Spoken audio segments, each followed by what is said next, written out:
Hey, how's it going, everybody? So, I just did a deep dive on Naked Lunch, and I've seen that movie years ago, but I didn't quite have the understanding of symbolism that I do now, and I didn't really know that much about, you know, William S. Burroughs, and I've heard of Jack Kerouac, and you know, the beatniks and all that good stuff, but I didn't know that they were so into the occult, black magic, things like that. So in the book and the movie, I'm more specifically talking about the movie, because that's what I watched.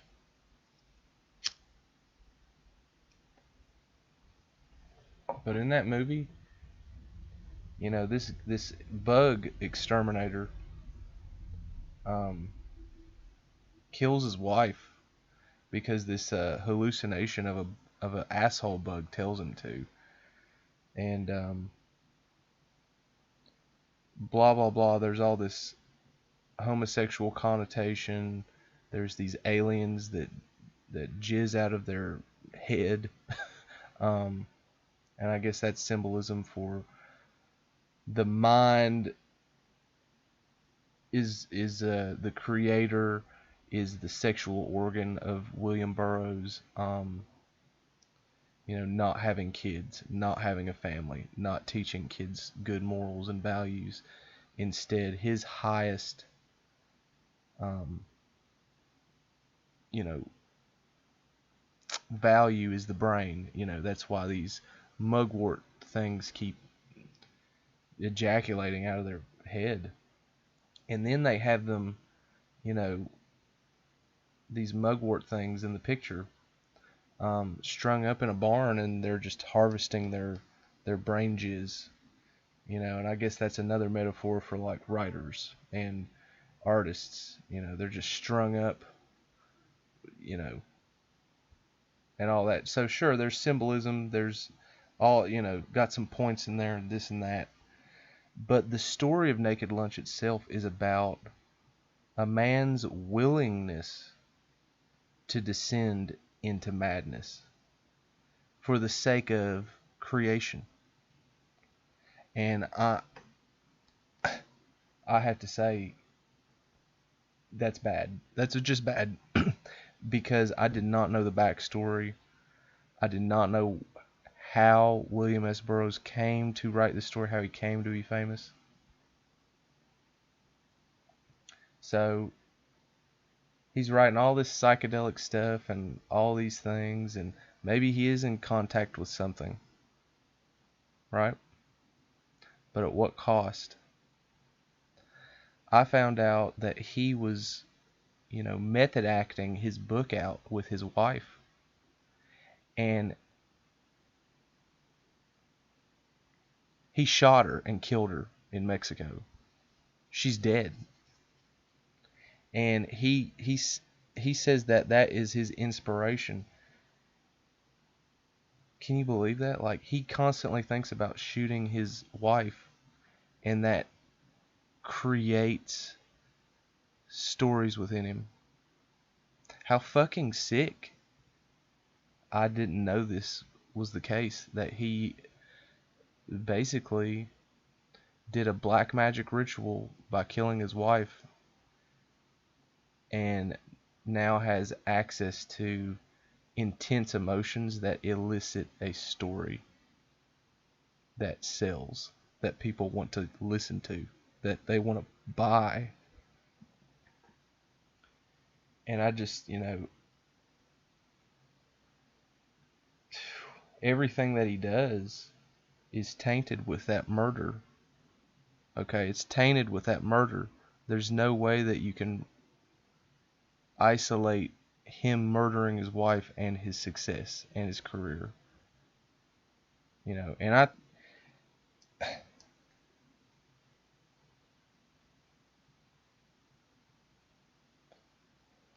just can't believe that. That I just can't believe that. That this is,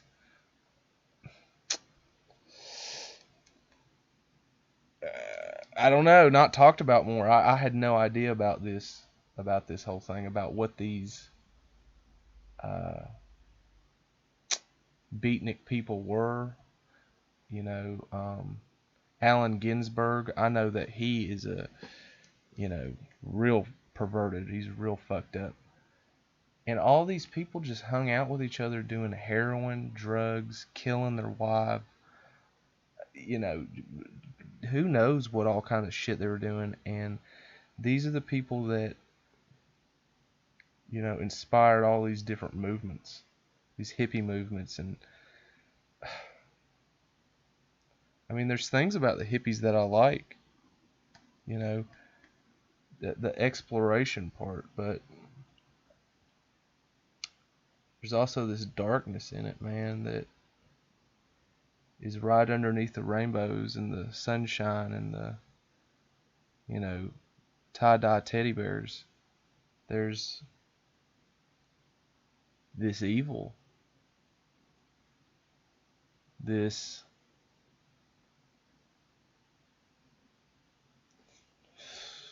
just terrible, terrible darkness. This hatred for families, and that's all Naked Lunch would talk about. I mean, it's a profound thing, but is it a moral thing? No. I mean, like for example, what kind of insight does Naked Lunch give us? It tells us exactly the genesis of chaos. Or an oxymoron, genesis and chaos. But it tells us how it starts. He gives you a step-by-step guide. And everybody, I read in the comment section like, oh, this is the new way of looking at reality. And then, this is how you can change your perceptive lens. No, this is how you fuck your mind up. This is exactly how you fuck your mind up. And this is exactly how you get eaten. And you know what makes Naked Lunch just one of the most terrible stories is that the William Burroughs is consciously knowing that he's getting eaten. He's getting raped by Slaanesh, by these chaos demons. There's even a scene where he trades his gun in for a typewriter. He's letting his defenses down or something, I guess, and then they take the typewriter out of the glass and replace it with a man being eaten by one of these mugworts, these alien things that come out of their head. And people drink it in the movie, and it's like a drug to them. Their ideas, I guess. People are drinking ideas. They're drinking the seeds of others like ideas. And, I guess this can be seen as what's going on with, YouTube. What are they called? Influencers. YouTube influencers. Whose head jizz tastes the best. Right, so as I said, there's useful symbolism in it, yet this dude killed his wife in Mexico and derives energy from that to make more stories. Scot-free.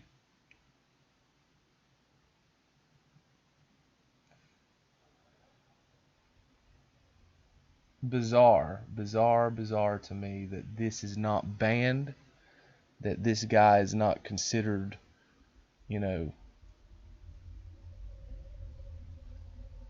like Hitler or something, he's like praised as a hero, like a great artist.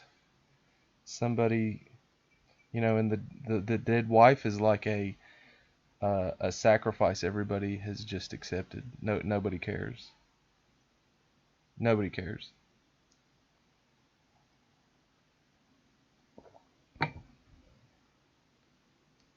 People even said, Burroughs was like, yeah, she was suicidal too, so it's not like it was that big of a deal.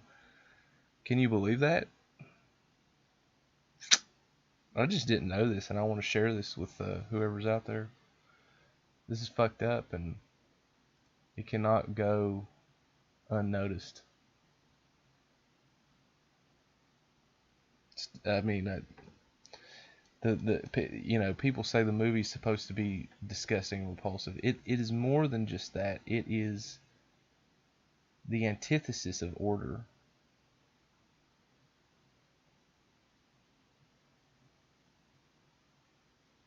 It's the antithesis of order.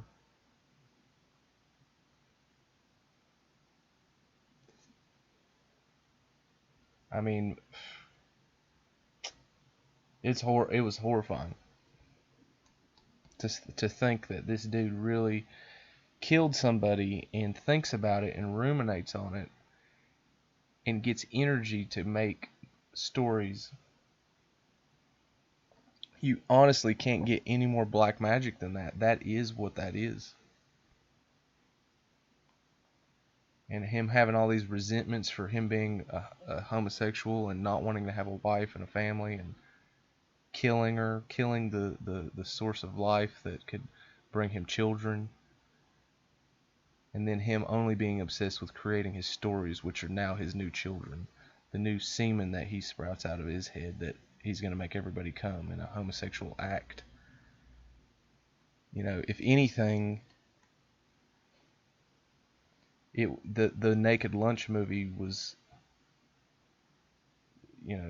saying that writing is a homosexual act, that you're using your creative forces to impregnate other men's minds, other men's mouths, ears, faces with your idea that they get pregnant with, and they have your mind baby.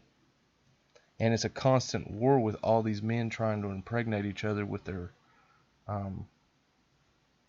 ideas.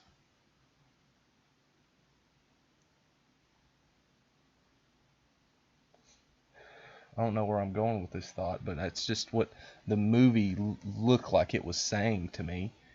Because he was typing on this typewriter, and the typewriter was an asshole, and it said, hit me harder, and make it hurt, or whatever, like homos say to each other, or whatever. I don't know what the fuck they say, but it seemed like that was what was going on.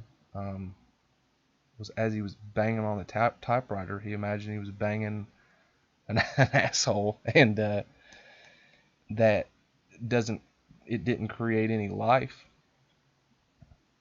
Created a story, though.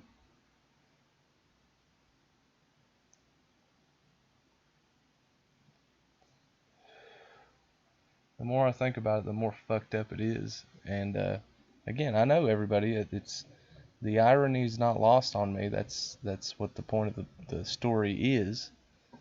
But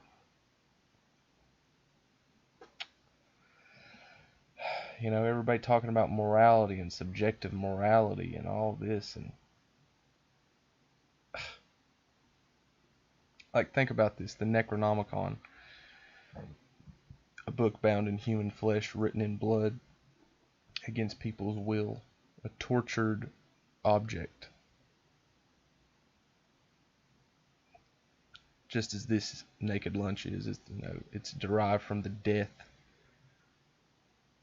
of someone's wife that wanted to, give him children and have a family, and she's down there trying to help him with his book and gets fucking shot in the head. The guy could have just broke up with her. He could have just left. But no, he couldn't, accept who he was or whatever, and wanted to have a fake trophy wife, and couldn't deal with that. Couldn't take the criticism of being gay or whatever, you know. So what? It's hard. Yeah, a lot of people don't accept that. It's hard. A lot of people don't accept anybody for who they are, even if you're straight. Say you're straight, but you're weird. You know, people don't accept me. I'm weird. You know, you don't have to be a homo to feel ostracized. You know, you don't have to be any race, sexuality, or whatever to feel cast out. Everybody feels that. It's just fucking retarded to use that as an excuse to kill somebody or a way for you to do therapy on yourself. You have to hurt somebody else to feel pleasure, and I guess that dives even deeper into the homosexual tendency. You need to hurt others in order to feel good. You gotta hurt people and do this weird trust shit, like, oh, they could hurt me, but oh, you know, I let them, and it's like, that's fucked up. You're expecting the whole world to hurt you, and just because you give someone permission, you think you're in charge. No, it's still fucked up. Whatever. I got my opinions, but I didn't know that. You know, people were talking in the chat about it, and we're showing some pictures of the naked lunch scene, and I had no idea what that was, and did a little deep dive, but absolutely fucked up. Had no idea. Had no idea. And there were some big actors in this Naked Lunch movie. You know, there was Roy Schneider, the dude from Jaws. He was a tranny. What a wacky fucking movie. But let me say this about the story. Let me say this about what William S. Burroughs got. He got it right. He's not the story is true.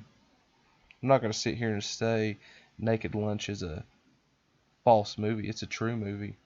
It's a metaphysically true movie. It's a, I don't know. I got a lot of problems with him, you know, running amok. It's kind of like that Japanese scientist, that Unit 571 or experiment facility. He did all this fucked up shit to kids, but since he released information on how to make vaccines for it and save other kids, that America let him live here in our country, gave him a nice house, and he lived on scot-free. So society justified his evil. And I guess that's what has happened here with this story too. And it's just funny to me what people deem important enough and what other people think should be just outright banned. And I know they, you know, banned this story for a while, and you know, I could see why. I could see why. Uh,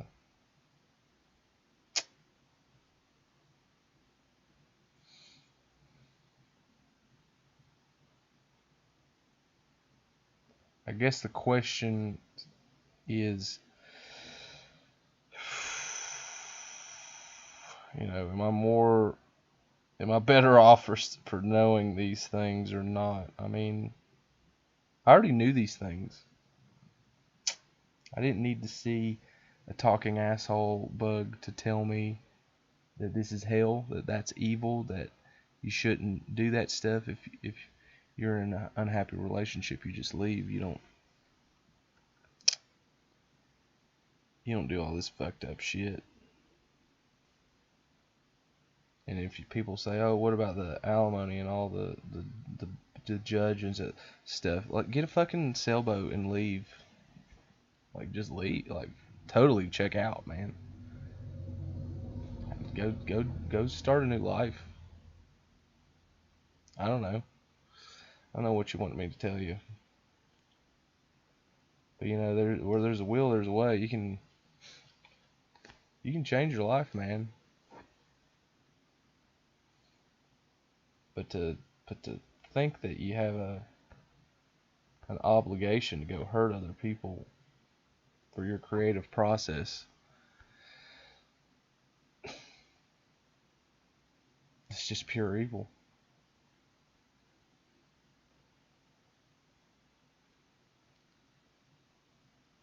That's kind of what I wanted to hit on for now. Um, yeah. Got comments, additional thoughts,